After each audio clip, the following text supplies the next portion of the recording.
મહેમદાવાદમાં વિવાદ અટકવાનું નામ નથી લઈ રહ્યું. મતગણતરીના દિવસે ગેંગસ્ટર લોરેન્સ બિશ્નોઈના પોસ્ટર દેખાવને લઈને વિવાદ થયો હતો. ત્યારબાદ વોર્ડ નંબર 4ના જીતેલા ઉમેદવાર સાથે સમર્થકોનો બંદૂક સાથેનો વિડીયો વાયરલ થયો. સમગ્ર મામલે શહેર પ્રમુખે સ્પષ્ટતા કરી છે, જેમાં એરગન હોવાનો શહેર પ્રમુખ નિલેશ પટેલે દાવો કર્યો છે. ચૂંટણી દરમિયાન જે મતગણતરીની કામગીરી સોનાવાલા હાઈસ્કૂલમાં ચાલતી હતી એ દરમિયાન અમારા ભારતીય જનતા પાર્ટીના કેન્ડિડેટ અભિષેકભાઈ શર્મા વિજેતા જાહેર થયા.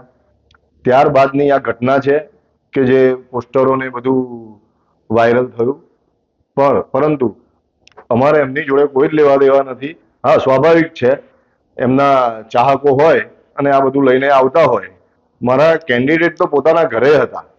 અને બીજી વાત રહી કે જે બંદૂક સાથે ફોટો છે, પણ જેણે બી આ ચલાવ્યું છે એમને એ ખબર નથી, કાયદાનું જ્ઞાન નથી.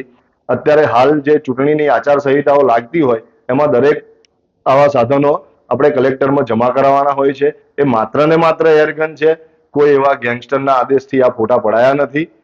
ચાહકોએ પાડ્યા છે અને પડાયા છે, બીજું કંઈ આમાં ખાસ છે નહીં.